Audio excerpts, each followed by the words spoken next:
Tiene la palabra ahora para presentar la enmienda, que si es válida, por parte del Grupo Sumar, el señor Santiago. Suya la palabra.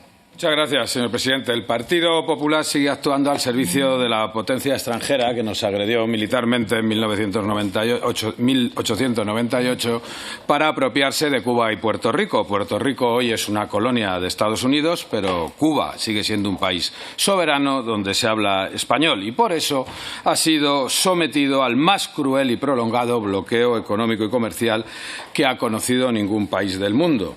Es el país más cercano a España desde el punto de vista histórico y cultural de toda América y Cuba exporta salud, educación, deporte, es decir, exporta vida. Desde 2023 Cuba ha asumido la presidencia del Grupo de los 77 más China, un grupo de 134 países, el bloque multilateral de países más grande y diverso del mundo. Y eso atestigua el inmenso prestigio de Cuba entre el sur global. Y particularmente en el sector de la salud y la educación. El internacionalismo médico cubano está plenamente alineado con el Plan de Acción de la ONU para promover la cooperación entre países.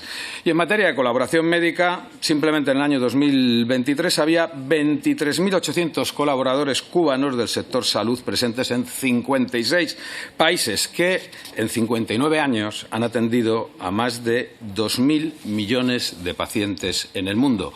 Pacientes que en muchos casos ha sido la primera vez que recibían atención médica de calidad. Y no cabe duda que este inmenso despliegue se saca adelante con el esfuerzo solidario de voluntarios y voluntarias cubanos y cualquier trabajador o de las emergencias sabe que en ese sector no existe la jornada de 8 horas mientras la gente se muere a tu alrededor. Asistencia sanitaria dada por Cuba tanto en catástrofes naturales como para poner en marcha sistemas sanitarios de los países descolonizados abandonados por la potencia colonial en retirada o la colosal asistencia médica gratuita a las víctimas de Chernóbil, que se ha mantenido hasta la fecha, o la asistencia en el año 98 tras el paso de los huracanes Mitch y George, que Cuba fue el país que más contingentes sanitarios envió a toda Centroamérica. Cómo no mencionar la Escuela Latinoamericana de Medicina, la principal universidad internacional de medicina gratuita del mundo, que acoge a estudiantes de 122 países de América, de África, de Asia y Oceanía, y también de los Estados Unidos. Podríamos hablar igualmente del combate contra el ébola en África, que Cuba dio en solitario, prácticamente la única potencia occidental sanitaria, y que recibió por ello el reconocimiento de Naciones Unidas. Igual podríamos hablar del esfuerzo de Cuba en la alfabetización.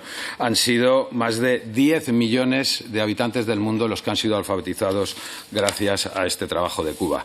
No se puede abordar ningún debate sobre Cuba sin exigir el final del bloqueo y por eso hemos presentado esta enmienda. El bloqueo es la mayor violación masiva, flagrante y sistemática de los derechos humanos de todo un pueblo. Es un acto de violación del derecho internacional contrario a los propósitos y principios de la Carta de las Naciones Unidas. Y por eso, todos los años, la Asamblea de las Naciones Unidas condena el embargo de este bloqueo en su Asamblea General, como pasó la última vez el año pasado. Pedimos a todas las fuerzas políticas defensoras del derecho internacional que rechacen esta PNL y que en su lugar voten a favor de nuestra enmienda a la totalidad pidiendo el fin del bloqueo y el fin de las sanciones ilegales a Cuba. Gracias. Muchas gracias, señor Santiago.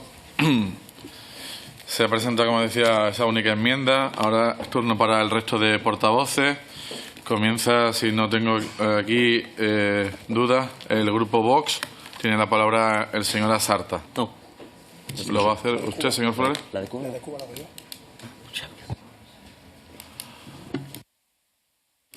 Vamos a abrir un debate, si os parece. Tenéis oportunidad. No. Ah. Bueno, decía que tiene la palabra el Grupo Parlamentario Vox y toma la palabra el señor Asarta. Gracias, presidente. Señorías, esta PNL tiene por objeto condenar los abusos y violaciones de los derechos humanos perpetrados sistemáticamente por el régimen cubano contra manifestantes, disidentes políticos, líderes religiosos, activistas de derechos humanos y artistas independientes, entre otros, así como manifestar la preocupación de la Cámara por el incremento del número de presos políticos, exigiendo al Gobierno de Cuba que ponga fin inmediatamente a la represión.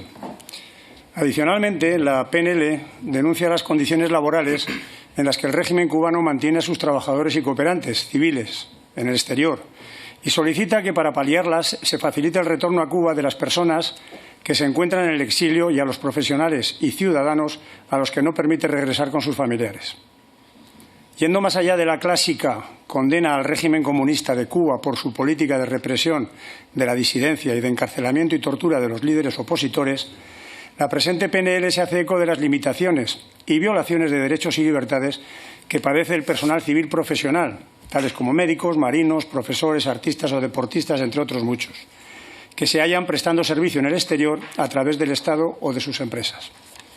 Y es que, aunque la participación en las misiones de internacionalización cubanas es oficialmente voluntaria, muchos médicos se sienten presionados para acogerse a dichas misiones y temen represalias por parte del Gobierno de Cuba si no participan. Sus salarios son retenidos por el régimen. Sus condiciones laborales distan de ser aceptables. Su libertad de movimiento está restringida y bajo vigilancia a cargo de funcionarios del Gobierno. Y su derecho a la privacidad está limitado por el control y seguimiento efectuado por las fuerzas de seguridad del régimen, hasta el extremo de que ya en el año 2021 el Parlamento Europeo votó a favor de condenar la esclavitud en las misiones laborales de Cuba en el extranjero a través de la resolución del Parlamento Europeo, abro comillas, los derechos humanos y la situación política en Cuba. Abundando en el asunto de la excesiva reacción del régimen cubano contra las manifestaciones del 11 de julio, que es por donde empieza la PNL, 11 de julio de 2021, y de los detenidos sin tutela judicial en esa fecha y posteriores, el pasado 29 de febrero, hace 3 meses de este año, el propio Parlamento Europeo aprobó una resolución sobre la situación crítica en Cuba en materia de libertades y derechos, como libertad ideológica, religiosa, libertad de seguridad, a la libre circulación, a la libertad de expresión, etc. Con ello, esta PNL